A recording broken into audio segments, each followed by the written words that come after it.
Good evening and a very warm welcome to the last seminar of the day. Let's get straight into it. It's packed and we have some great guests. My name is Dirk Meyer. Kevin Shaw. And I'm a member of the PVK and CSI. And Kevin is President of the Colorist Society, so welcome.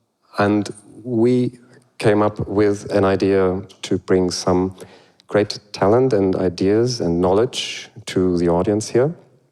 And for that, we have very special guests. There are Pascal Marin, French DP, next to me, and there's Ari Wegner, and there's Steve Yetlin, Director of Photography, member of the AC, recently Glass Onion, Knives Out, Star Wars Episode 8. Ari Wegner, Director of Photography, and Pascal, French DP, and Kevin, as you said, besides being president of the Color Society, also head of color admission, and I myself am a colorist.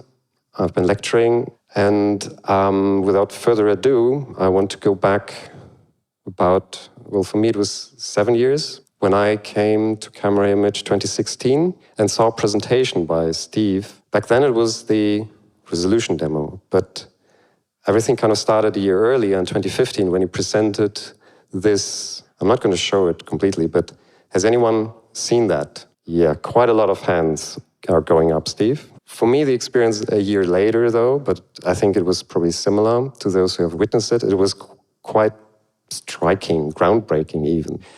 I was so grateful that at that time, a DP came out and objectified the whole discussion of the film look and that a particular capture medium would be the only way to achieve a specific look. There had been so much discussion going on with mostly emotional language since the dawn, basically, of digital cinematography that made it very hard, also for me, my role as a colorist, to kind of have a common ground and starting point for a real discussion about what a look is.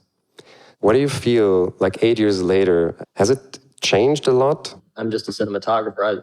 I'm not like you as a colorist that works with a lot of different people, but from what I can tell, there is just like, transcontinental drift kind of things where there's people getting more superstitious and more zealotry, and then there's other people that are changing, and then there's new kinds of zealotry, and I don't think there's just one big trend. Mm-hmm. Things are changing, but not in one monolithic direction, I think. One of the questions after having my students read and seen the demo and so on, they still struggle to get grip on the term display prep. Can you briefly just tell, how did you come up with this term, why?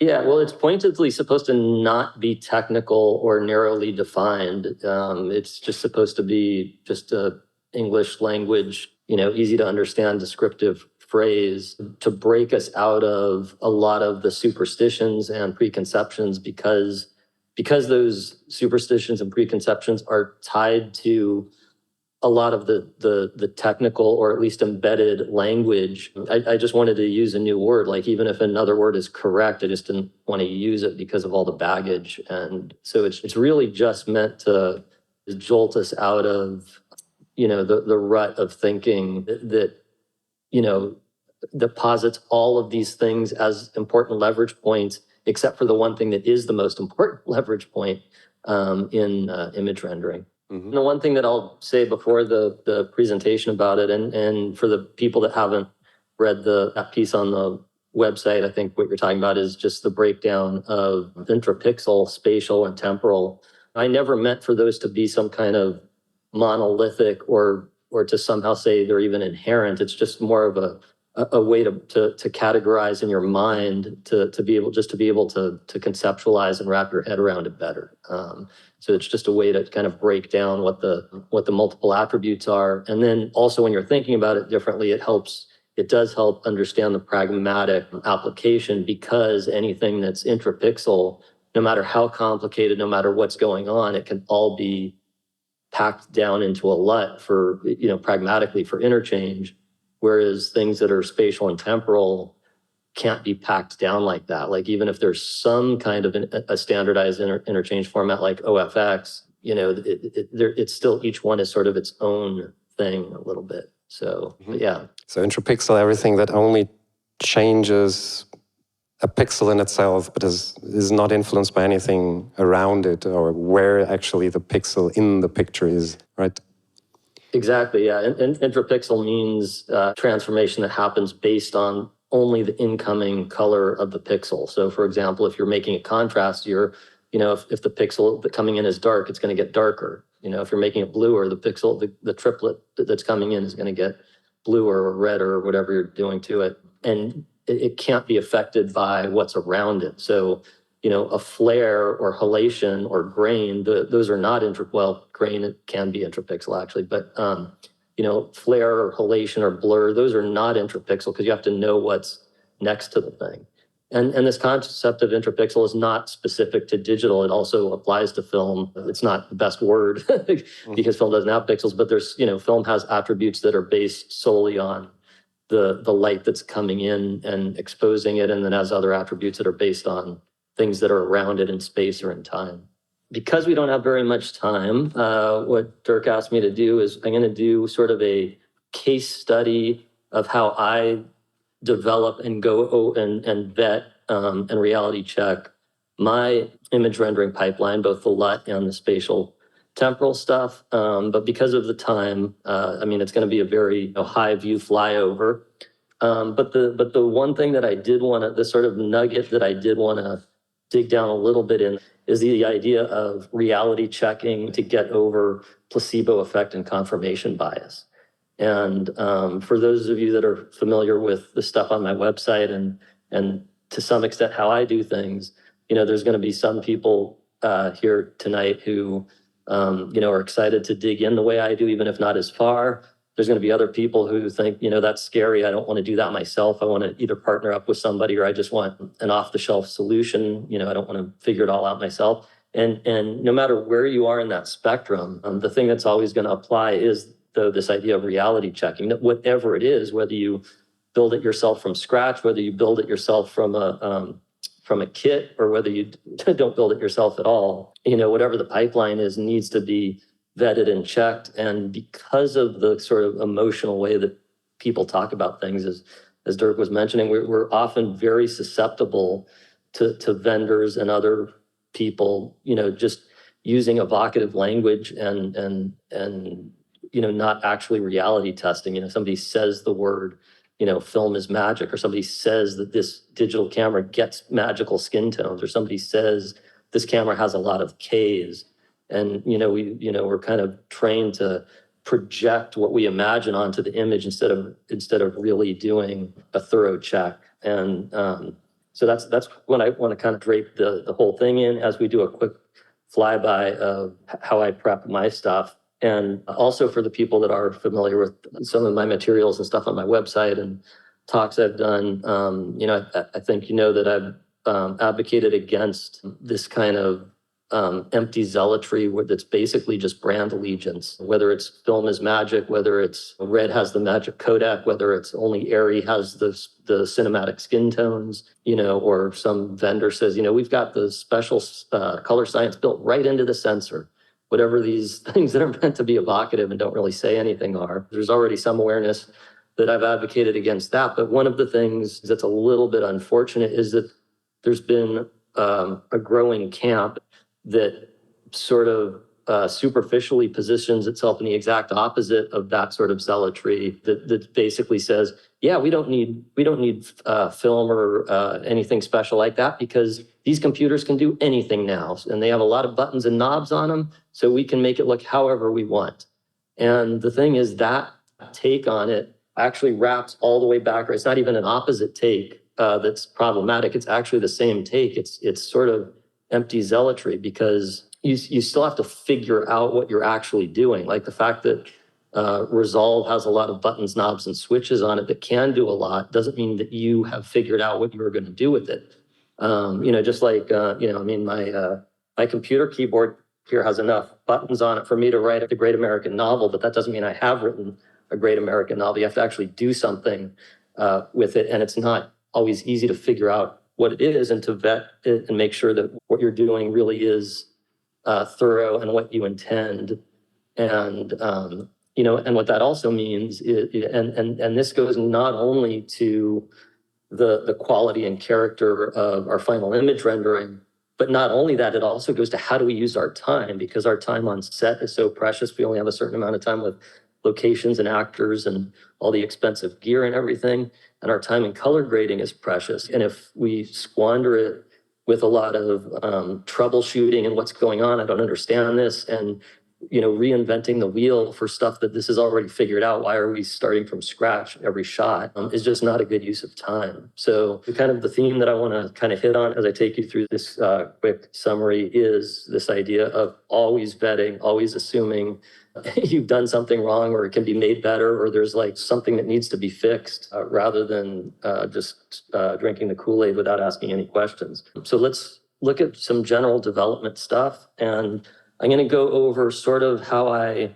developed the stuff over years, like the big long development, and then what do I do with that when I start one specific project. And one of the absolute biggest things for this reality testing and for the long-term development and for the project-based development is something that anybody can do. Even though, I talked about that spectrum. Some of you are going to want to dive way in like I do.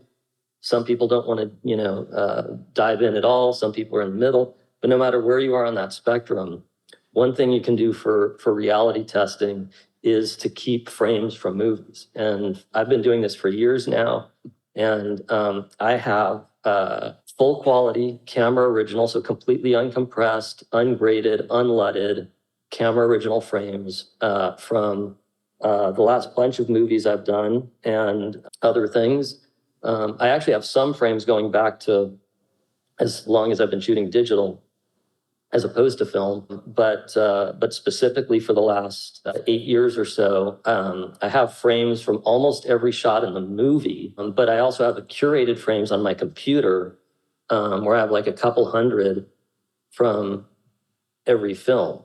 So I can go back and look at a film from years ago with a new LUT, for example, if I want to test it and to vet it.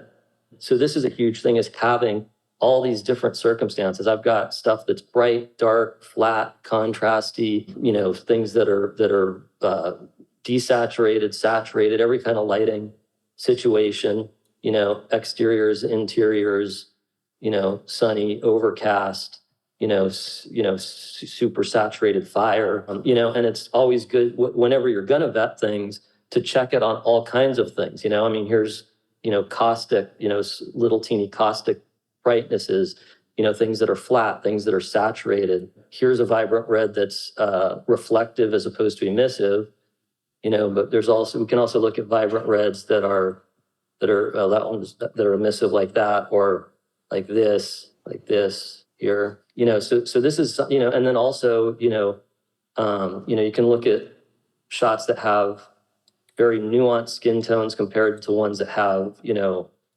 something much more blunt going on. Like this is a shot I always like to look at for more nuanced skin tones. So I have these hundreds of shots from tons of different scenarios. And because they're full quality and ungraded and unleaded, I can go back and really test things on them. And so just to look at some of this stuff and how I develop it, again, it's just going to be a really quick summary, but let's first look at my color transformation computation stack. And just as a reminder, some of you already know this and some of you don't, but even for the people that do, just to put it firmly in the forefront of your mind instead of the back, is, don't forget we throw the word LUT around all the time, but what a LUT technically is versus what philosophically is two different things. Because technically a LUT is just a record of a transformation, but anything can be in it. It can be good or bad or nuanced or not nuanced, or, the analogy I like to give is a LUT is like a stack of white paper. It doesn't mean it can be blank. It can have a great novel on it. It can have a terrible novel. It can have a screenplay in it. It can have a good screenplay, a bad screenplay. It can have all X's. It can say all work and no play makes Jack a good boy. It's just a container. And so this is another one of the things that, about the reality testing. If somebody says they have a LUT, what does that mean? I've seen it where somebody thinks a DP thinks somebody has made this incredibly nuanced LUT, and they're describing how it's this film stock in the shoulder and that film stock in the toe. And they give me the LUT, and I look at it, and it's basically the off-the-shelf standard manufacturer LUT with a tiny, tiny tweak on it that's barely visible. So just a reminder, a LUT is just a container for a transformation. And this is the computation stack for my color transformation stuff that I do. And it's always evolving. It's never done, because I am always reality checking, saying, how can I make it better? And the same goes for the data sets that go into this, because for years I've shot, film data sets next to digital camera data sets to get the input and output pairs. And, I didn't stop with the first time I did that. I refined the data sets themselves. But then the important thing is, what do you do with the data set, which is another reality testing thing, because you certainly don't want your data set to be too dense, because then it'll have noise and it won't be smooth and stuff. So the question is, in between the data points, what do you actually do all throughout the color volume? So just first an overview, I've got up at the top here, I take whatever the camera input is and bring it into my log neutral space. So like if it's a Alexa 35, it's going to go through one transformation to get to the neutral space. And if it's a traditional Alexa, it's going to go through another, or if it's some other camera from another manufacturer, Sony or Red, it's going to go through yet another. And I do my own comprehensive transformation to get them to be actually the same, not nominally the same, because again, reality checking, when we have like ACES IDTs and some of the manufacturer things in transforms that bring it into nominal neutral spaces, like ACES or XYZ or whatever. A lot of these are nominal matches only, like they're truly only in name, like they don't make anything look the same, not even a gray patch, let alone all the complicated color stuff. So I have my own stack here for matching the cameras.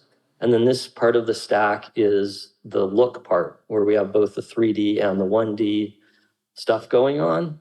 For example, for the 3D, and I'm showing you this in Nuke, but none of this is Nuke specific. It's all pure math that could be ported to any other platform.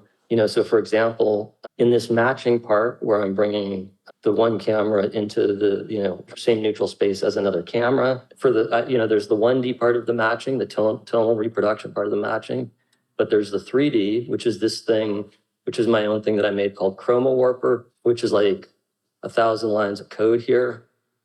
And you can see that it's going to change our color volume in all these sort of nuanced, curved ways. So on the one hand, it gets all the nuance of what's different about the sensors, at least in a overall sense, but it's not sledgehammering anything.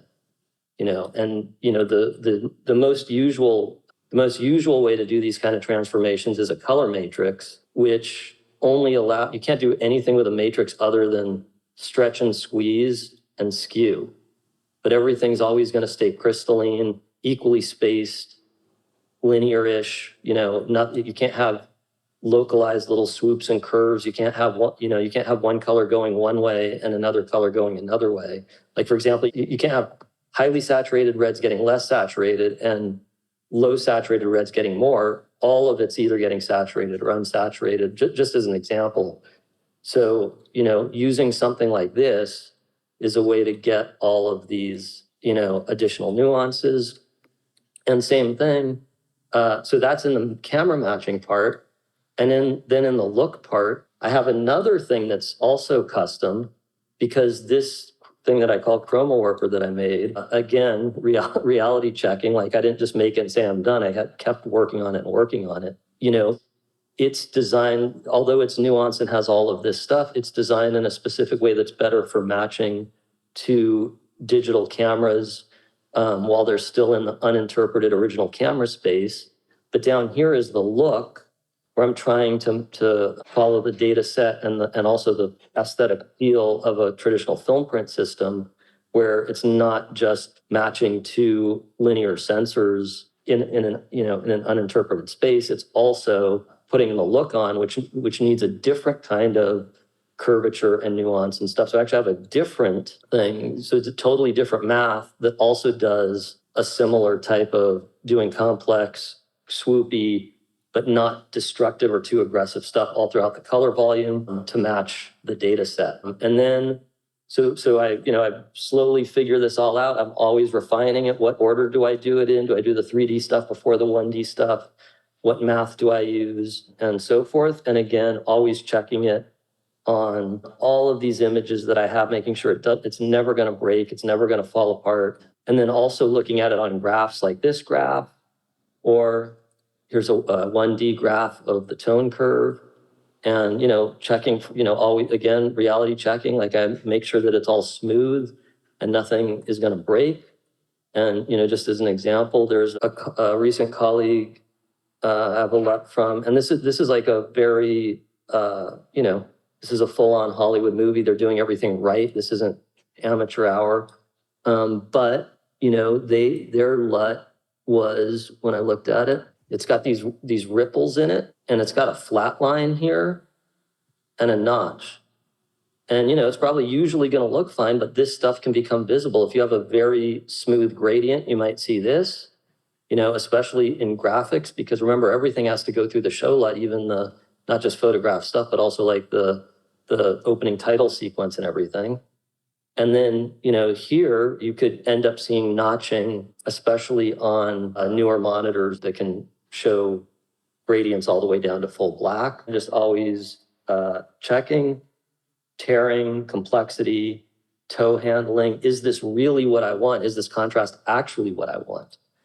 Because another thing that's happening in very real, this is not a hypothetical situation, something that I know of, multiple real life examples of, is people will light with the manufacturer LUT on set, and the manufacturer LUT is relatively, it's perceptually flat. It's not technically flat, but perceptually it's flat. Like, if we can compare color transformation that I use in my LUT, and that's the manufacturer one. Now, to me, this looks comparatively, compared to other manufacturer LUTs, it might look great, but to me, this looks clinical and electronic and kind of antiseptic. And this looks more cinematic and more like the visual artistry and artful tonal rendering instead of clinical that I prefer. So if you actually prefer this, that's totally fine. But the problem is the not vetting, not doing all the reality checking, going all the way down through the pipeline, and then saying, hey, this looks flat. But the problem is, because I didn't actually light the movie to this LUT, I lit it to this one, right? So if you were lighting to this one, then if you were trying to make it look like this, but you were seeing that on the monitor, you would have put negative fill or underexposed to try to get this side of his face dark. But you can't really do that with this LUT, because on the one hand, it has full black, but it rises out of full black right away, and there's no long filmy toe to it. So if you underexposed trying to do this, but with this LUT, then what you've done is you've put all the tones so close together that you no longer have all these variations that I got here. And then that's a very, very real world, not hypothetical example of taking something that's off the shelf.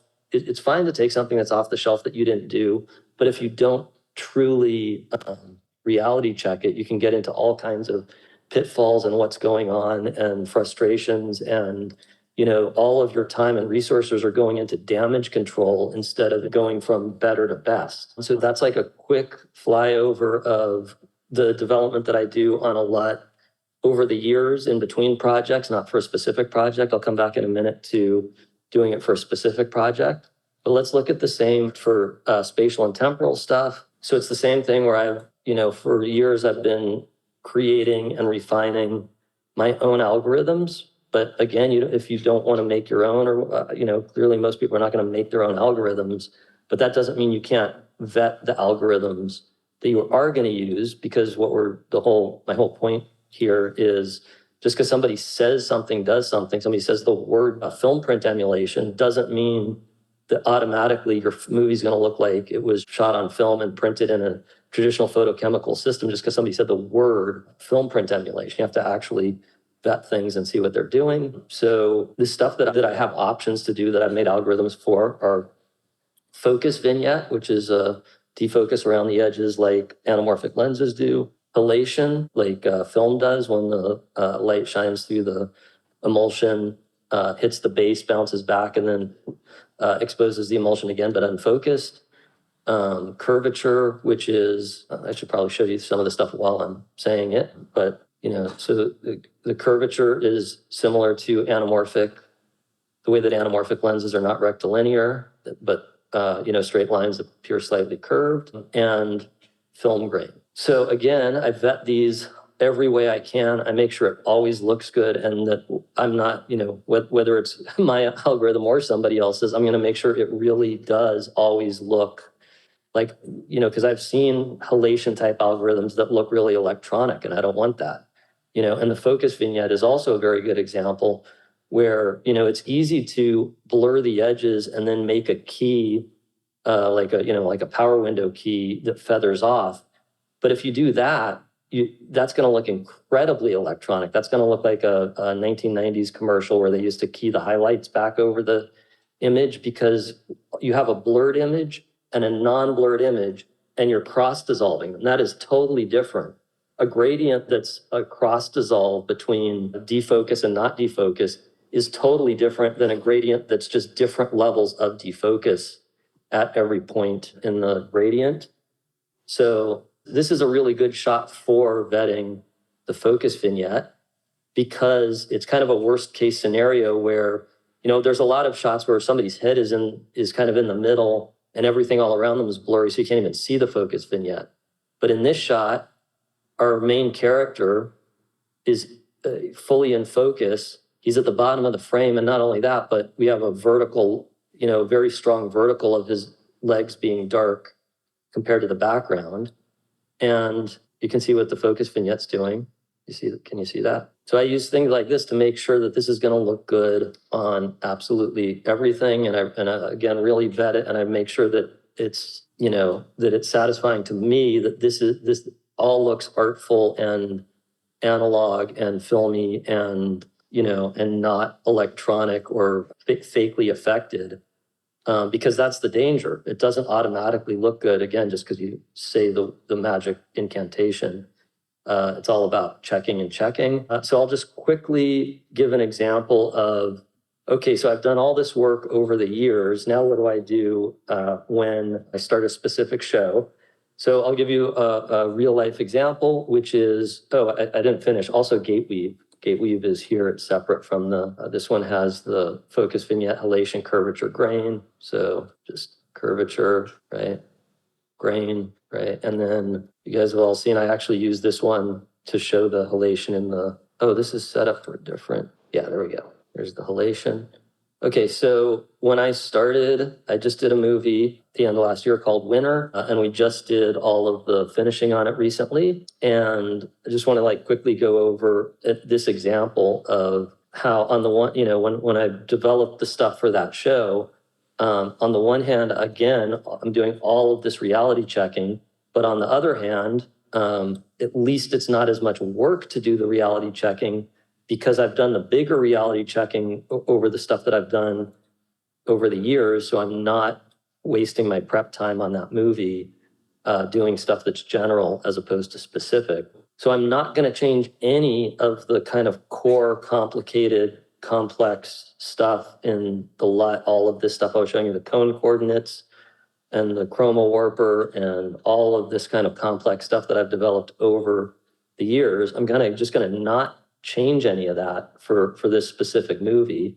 But what I am going to do is propose to the director a subjective tweak that's not based on the film data sets. It's just hey, I would like to do this like I'm making my own film stock instead of emulating an existing one, which is I proposed making the shoulder more neutral, because in the real film data set that I have, that this is based on, so a lot of you know that color crossover is a hallmark of a photochemical system, not just shooting film, but a whole print system where you shoot film and print onto film. And this, based on the data set, there's actually two crossovers. The channels cross here, and then they cross again up at the top. So see, they're crossing here and then they cross again there. So this was just an idea to make the shoulder a little more neutral and to take out the second crossover. And it was just a subjective idea. But the thing that's nice about it is it's fairly superficial. It's not getting down into the core of all of this other complex stuff that's going on. So of course, I'm still going to reality check it by looking at it on lots of different shots and everything, but it's not, digging down to the roots of the thing and breaking it and starting over. So I know that all of the other reality checking I've already done over the years still applies. And then otherwise, this LUT is the same as the LUT that I used on the previous movie. And same thing over here, which was I proposed a few changes. I said, hey, what do you think about the idea of not doing a film style halation and instead doing a more optical style one that looks like it could be from a lens?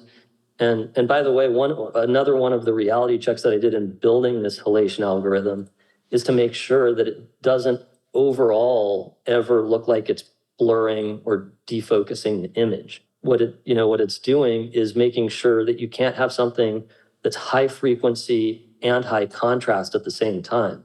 But it's not any kind of an overall defocus, because I don't want to, because see, if I just turn it on and off here, it doesn't look like the image is blurring or anything. But I'm sure you'll probably see it.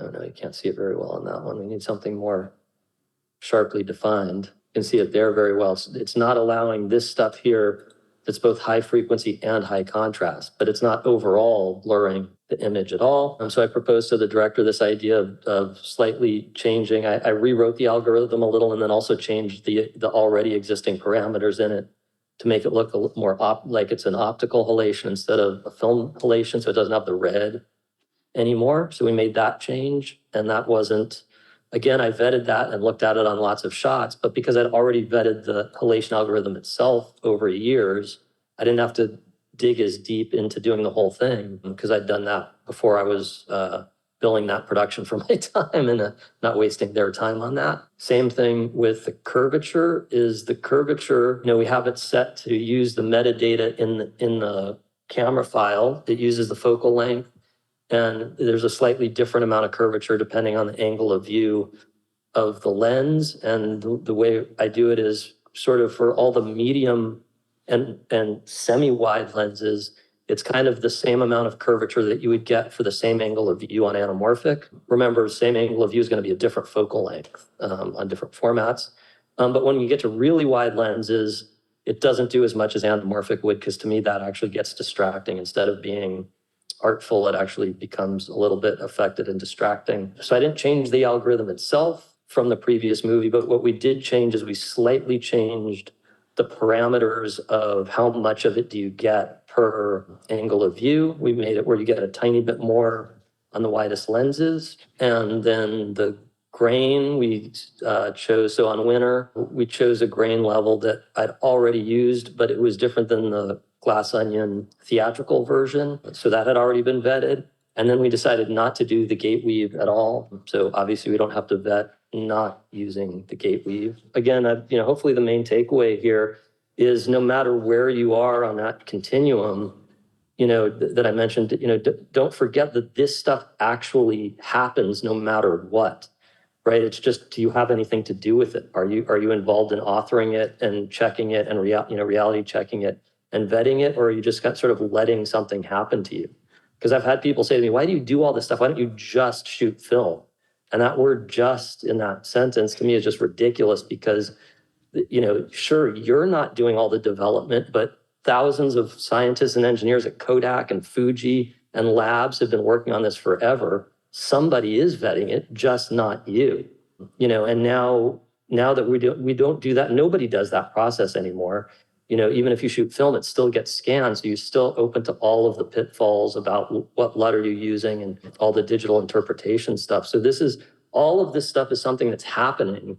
It's just whether you're actually taking control of it or not. So hopefully this is inspiration to get involved in that, no matter what it is, whether it's you want to do it yourself like I do, you want to partially do it yourself where you get components and make it, you want to collaborate with a color scientist at a post house, or even just using off-the-shelf stuff, but being really rigorous about checking and vetting and making sure you're not falling victim to placebo effect and confirmation bias. Wow, thank you. That was absolutely great, and such an attention to detail. Ari, perhaps you could share with us how you approach the look, but step back a little bit and relate how you go about linking the look development with the content of your project. Yeah, so thanks so much for that, Steve. It's awesome. I could listen to that all day and more. And I think what I was going to talk about has kind of a bit of crossover and is complementary. And what I really loved about what you're saying, Steve, is it's about being, I guess, thorough, and that you can either be involved with something meaningfully or you can leave it to chance. And for people like us that are thorough, the idea of leaving something to chance feels like, I don't know, the worst possible outcome. So basically, a few years ago, I got asked to do a kind of similar talk and to share with students some of the processes I go through, some of the things I think about in prep. And so I made this big kind of document, which you guys will have access to. It's basically, it's not a full list, but it's kind of just, and it's not in any particular order, but it's just a long list of all different things that I guess they're variables, or some of them are things like framing and color. Other things are more like, I guess more like storytelling type things. Anyway, it goes on, and I kind of occasionally add to it or update it. And I encourage students to kind of add their own thoughts. But I guess I don't really refer to this list myself. This is more kind of inside my mind when I'm starting to prep. So I thought I'd just go through, I guess my philosophy or the way I think about prepping a film on a less technical, the other side of it from what Steve was chatting about. So I thought I'd just kind of touch on briefly, like, why bother with all this stuff if it's not obvious? I mean, we're all pretty passionate about it, given the audience we've got here today. But I mean, I enjoy it, obviously, a huge amount. But I think overall, like, a look, it gives so much information to a viewer about the atmosphere, the tone, even kind of the budget, whether you're going to manipulate that to make something look more expensive than it is, or look like more lo-fi than it really is. How serious, I guess, the film is, and the sense of place. And basically you're kind of manipulating a viewer's experience. And ideally, for me, what I love about film, one of the things I love about film is it's kind of like time travel, and hopefully someone watching it will kind of go into a cinema or at home and kind of disappear into this world you've created for them. So I really think the look has a huge part of that, huge amount of the ability to time travel. It's going to be something different than what we see, when we take a photo on our phone or just in our day-to-day lives. So it's manipulated, which is satisfying to watch because it's a kind of escapist experience.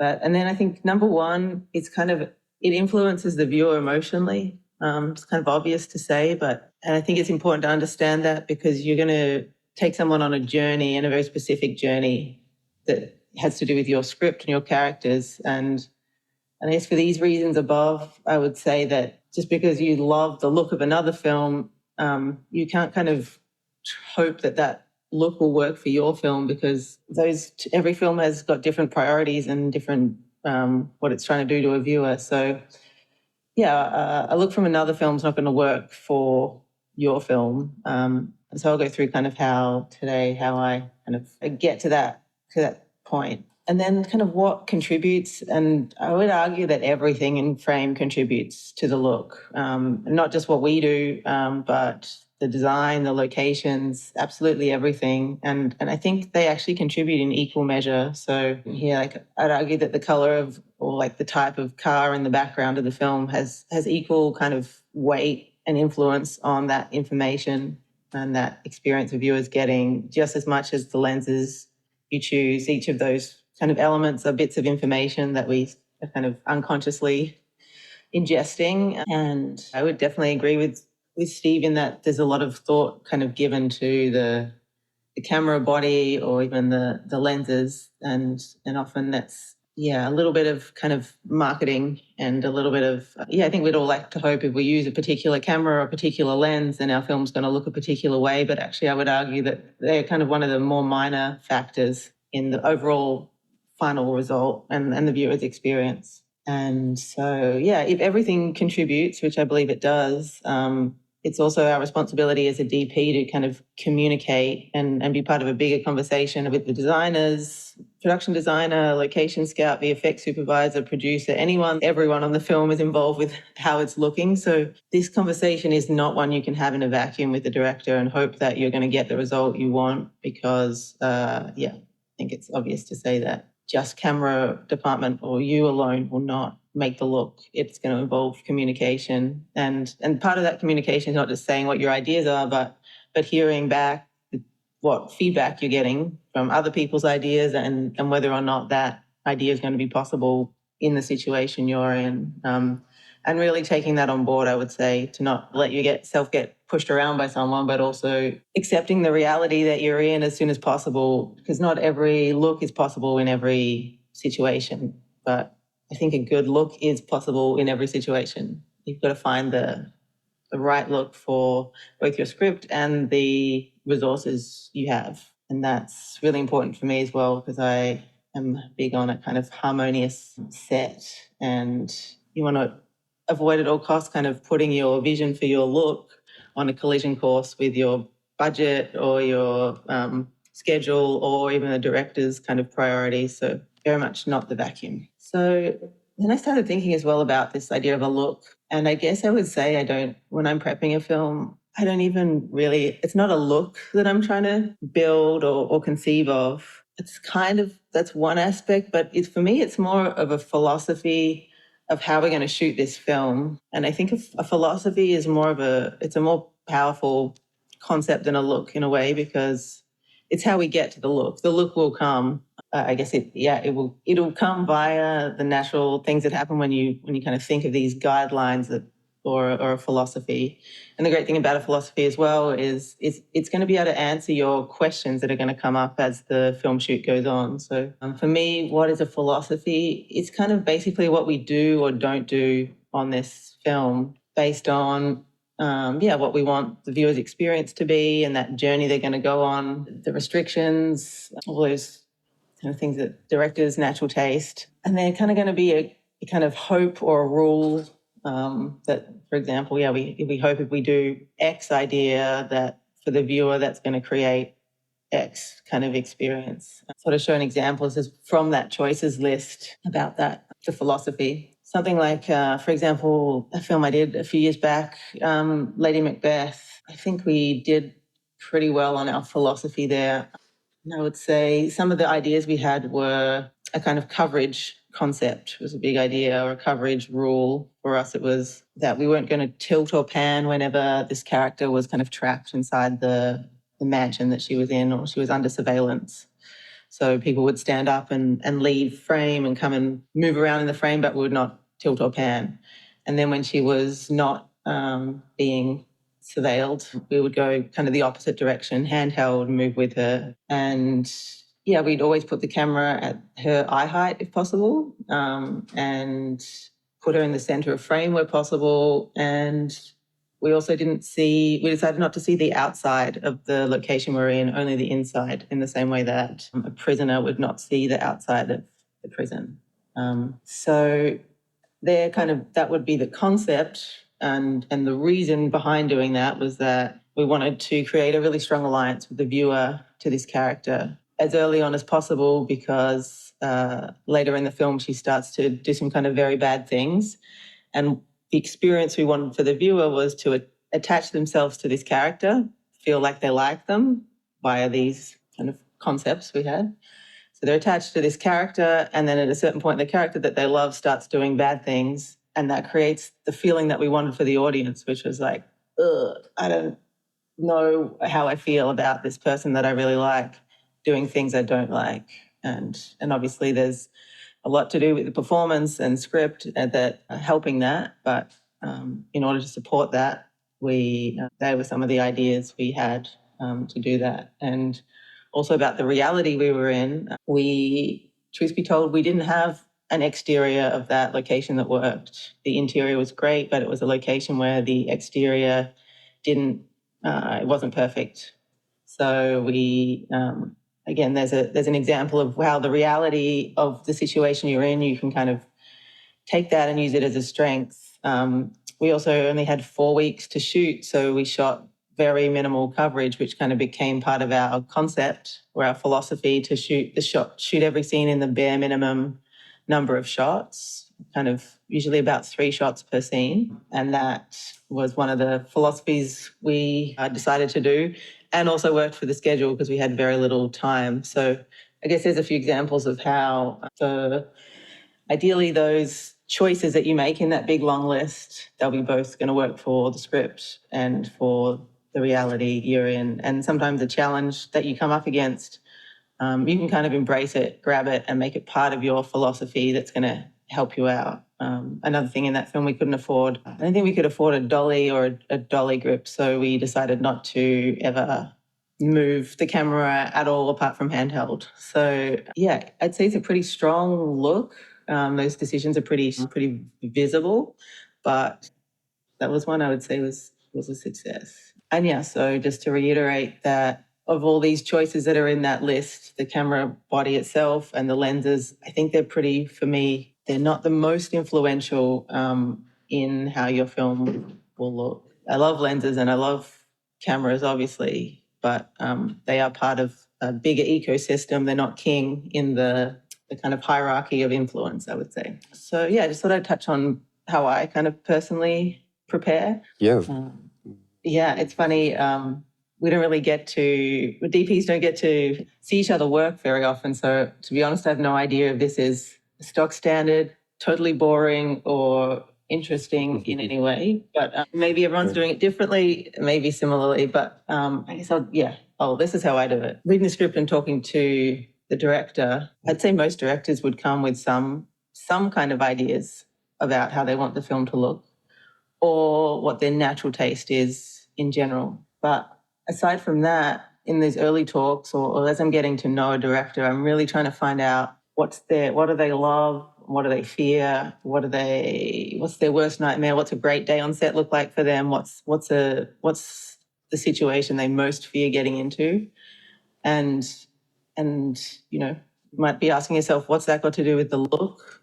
And it's like, well, if a director's worst nightmare is feeling like there's so much gear in the room, I can't look where I want, and I feel like I'm on a film set and the actors can't just like feel kind of claustrophobic, but there's so much stuff, then a look that's kind of very lit or very polished is probably not going to be right for this project, because you're setting yourself on a collision course with this director who's trusted you to support them. And then if you see that collision course coming, I would say trust that kind of red flag feeling you get and start thinking of it as an exciting challenge for you. This is a real example, by the way, of a director I worked with who had a very strong allergy to film lights. So we found a way around that by he was very supportive of finding locations that worked for natural light, and was very disciplined in his time of day. He wouldn't kind of go over time knowing that the light in this location is going to change or get bad at a certain time, or we can only shoot here during daylight. And then a lot of built-in lighting that I worked with the art department to build, pracs and kind of strip lighting and going around the top of curtains and basically anywhere that we could add light to have the option later. And I think on the whole shoot, I maybe used one film light one day where we really ran out of time outside. Thank you very much. It also touches upon topics that we started to discuss before here with Pascal, like before the session. But can we go to my presentation, because that handout that you've seen wasn't yet shared with all of you, but you can have that. It's 8-page PDF, camera choices. Maybe you should have put a watermark in there. I expect this note to float around the internet forever.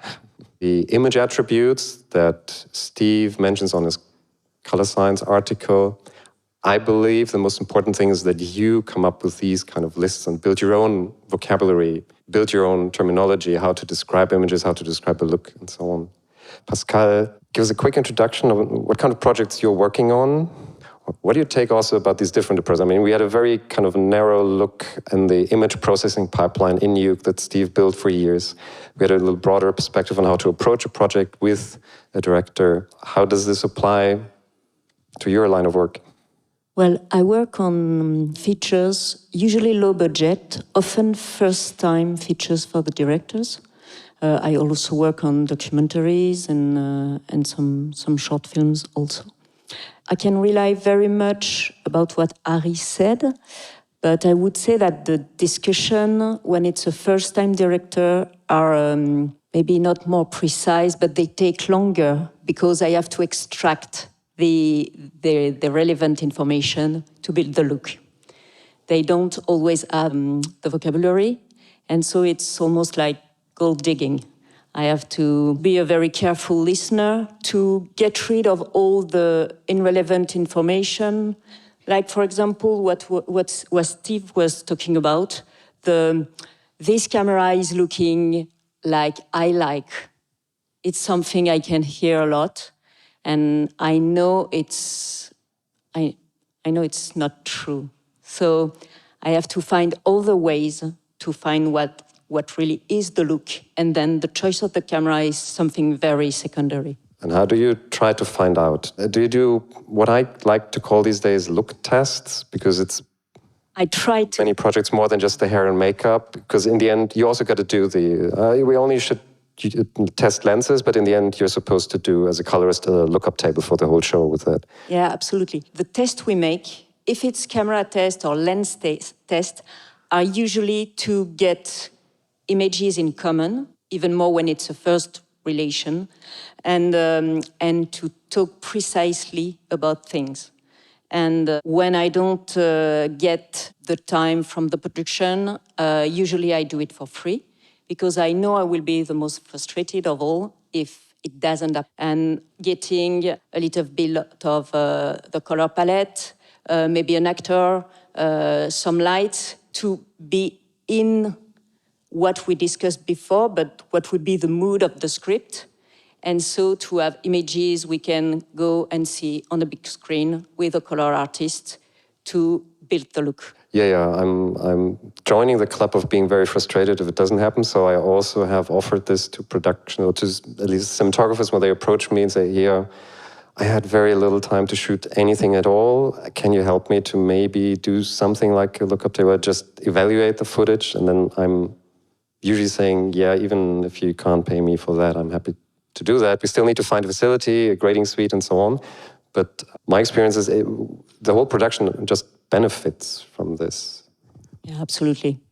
At every step during the shooting, if you have a consistent look, something that pleases the director, pleases you, pleases the production, because it's all in accord with what everybody wants to do, the best film possible, then yeah, it saves a lot of time on set, a lot of money, because we don't lose time. And it can save a lot of time in post as well. When do you contact the colorist? How early do you engage a colorist?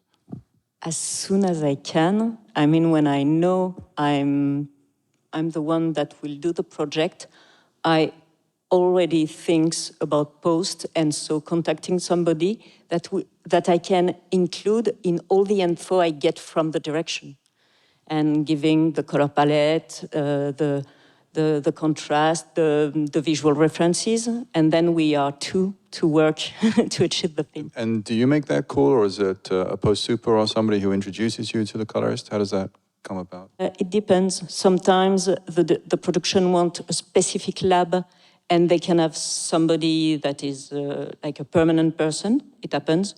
But some of the time it's a freelance, and then I get to choose. What about the director? How involved is the director in terms of the technical details? Do you share those as well? Yeah, depending on their level of technicity, but I try to be as pedagogic as possible, because I think when they understand what the topic is about, they get involved.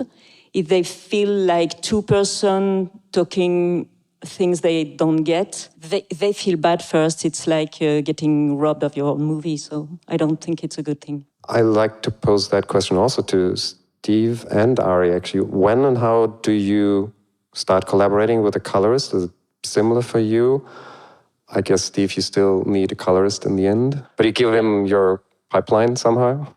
Yeah, of course. No, absolutely. I mean, the thing is, it's not, I do have this stuff all buttoned up, but it's not it's the opposite of taking away what a colorist does. It's letting them do their magic because, we have a limited time in the grade and everything already is our look. So they can just do their thing and do all the nuances and really make it look beautiful. They're not wasting the time on damage control and reinventing the wheel on every shot. Also, this isn't answering the question, but I just wanted to say that something that Ari said was absolutely brilliant and so condensed, which is that sentence. What was it exactly? I think he said, not every movie can have any look, but every movie can have a great look.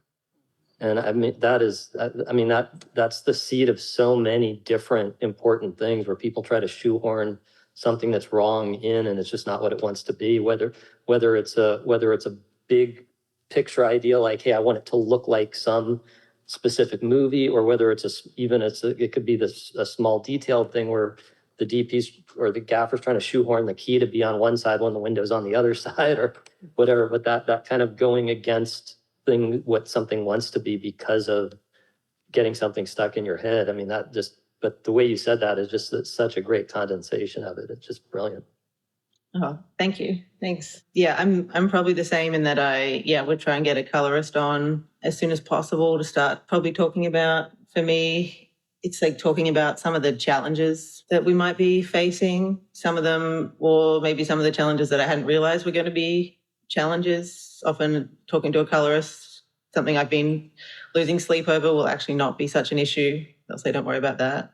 Or let's test that. And having someone to kind of guide a little bit what to test, because there's so many things you could test, and you can test every variable together and lose your mind in the number of changing elements. But a colorist is really great to kind of get some guidance on with this specific project.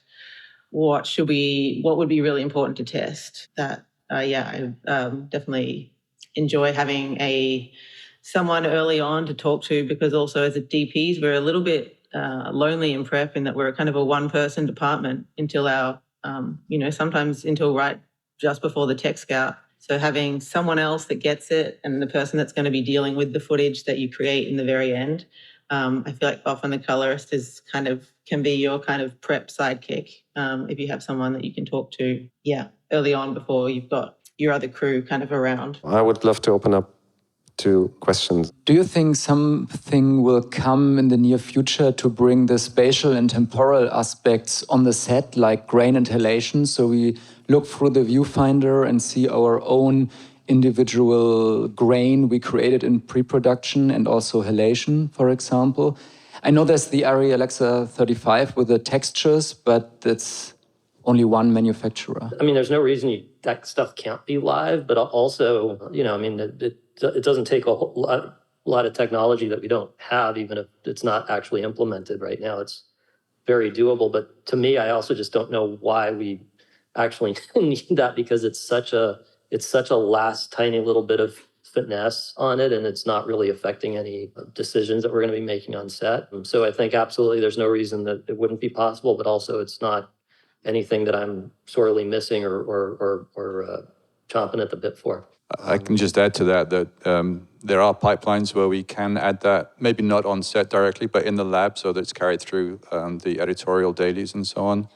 We generally don't put it on for the visual effects for obvious reasons, but you can put that spatial stuff on the dailies so that it goes through editorial. Yeah, we already do that. Yeah, we do that. We do everything but the halation on the dailies. We do all the other, we do grain weave, and curvature, and focus vignette if we're going to do it on the dailies, just not the halation because it's a little bit heavier of a render. But yeah, but live on set, don't do any of it. But certainly possible, not beyond the scope of computational power. Just there's no off-the-shelf machine to do it right now. But I don't miss it though. More questions? It was really nice to hear Ari's philosophies towards just like creating the look. I was just wanting to maybe hear like the other DPs sort of philosophies that they might have had. Pascal, you want to go first? Yep. Well, what kind of philosophy? It depends on the movie. Ari was saying, and she's very right, that it's about what you decide you do for this film and what you don't do. So it can really, I think I told you today that I like when a director I worked with say to me after seeing a movie made by me, but with another director, that it cannot recognize what I did. Mm-hmm. And I think it's because I changed my philosophy for each movie. Steve, you want to talk about maybe also how do you come to those decisions for your pipeline for a specific project? Well, I think some of what Ari was saying was actually really inspirational to me because some of it's exactly my philosophy, but that I don't always have the best language for. So I really like listening to you talk about it. But yeah, I mean, to me, I do think that that a lot of the things that are the look, just emerge from who you are, trying to tell the story the best visual way possible to really bring it home visually. So instead of sort of in advance saying, these are the rules that I'm going to use to make a look, I think that's just handicapping yourself. If you just don't make any rules and you're like, we're just going to try to figure out how to tell this story the most visually impactful way, it's automatically going to have a look because it's you doing it. Hi there. Nice to see you at the presentation. I would like to ask you, it's more maybe a question for the set, when you work on the set. If you see some kind of lighting, if you right now on the set say, oh, that's going to work with my workflow, or oh, that's not going to work. I'm not on set, so who wants to go first? I mean, I don't quite understand the question. What do you mean by lighting and workflow? Yeah, because I work like a gaffer, so I'm asking about the lighting. So if you have in mind some mood or whatever, you said with the gaffer some lighting, and you see on a set the picture, and you said right now on a set, oh, that's not gonna work in the post-production, or I can do it in post-production. If it's correct? Yeah, I see what you're saying. I mean, for me, there isn't really anything that technically doesn't work, really. I mean, we don't have a lot of technical restrictions. It really is just the artistry of is this what you're after? And for the most part, I'm not going to say we never do an about face, but for the most part, we're always honing in on it. We don't light it and then say, oh, this isn't what we want at all. Let's change it. We're kind of know what we want, because if you spiral, you're really making bad use of your resources, and there's a reason that you're given the job. You're supposed to make it better, because there's a lot of people could do it if they were given infinite time to spiral. You have to do it in the actual time given. I think from my point of view as a colorist, the big difference in lighting is everything in post-production is really going to be two-dimensional and based on the frame of the image. So the lighting's critical where you have to create shadows. So like a vignette, for example, you don't want to do that in lighting, you want to do that in post. But if you want direction of the light that we can work with in post, you've got to create those shadows for us to see and to work with. So we kind of think of it slightly differently from the post end. And again, getting involved early is quite useful in setting those sort of things up. Then there was one last question. Yeah, my question is about the curvature tool. It looked like that it brought pixels from outside the frame into the frame. So this would not be possible if you compose for the entire size of a sensor, right? Because there's no information to bring in. Yeah, that's absolutely right. But we never compose for the entire canvas of a sensor. There's no reason to do that. You're asking for all kind of problems if you do with visual effects and other things. Yeah, there's nothing magical about the size of a sensor, right? I mean, every sensor is a different size anyway. So you just set your frame area and give yourself the pad that you need. And you have a rule how much percentage you use, or does it change from shot to shot depending if it's visual effects shot or not? Well, so I mean, me personally, to add that curvature, we need at least 7%. So what I tend to do is, when we have a bigger canvas, like, it just depends on the project and everything. But like if we're shooting open gate on an Alexa LF, we might have a bigger pad on all the normal shots. But then if we do a high-speed shot at 200 frames a second on an Alexa Mini, we might only have the pad we need and no additional pad. And what we do in that case is, for example, if visual effects needs the pad, then they can take as much of it as they need, and we either put less curvature or no curvature on just that one shot. But yeah, I would never shoot without a pad. There's absolutely no argument to shoot without a pad, and there's many reasons to shoot with a pad. So yeah, the answer is yeah, shoot with a pad. Thank you, Ari. Thank you, Steve. We have to end here. I would love to continue this session for a long time. I have many more questions, but I already told you both, please come here next year. You can reserve the week from the second weekend in November next year. Just block it in your schedules now. And please come here. Thank you, Pascal. Thank you, Kevin. And thank you for your attendance.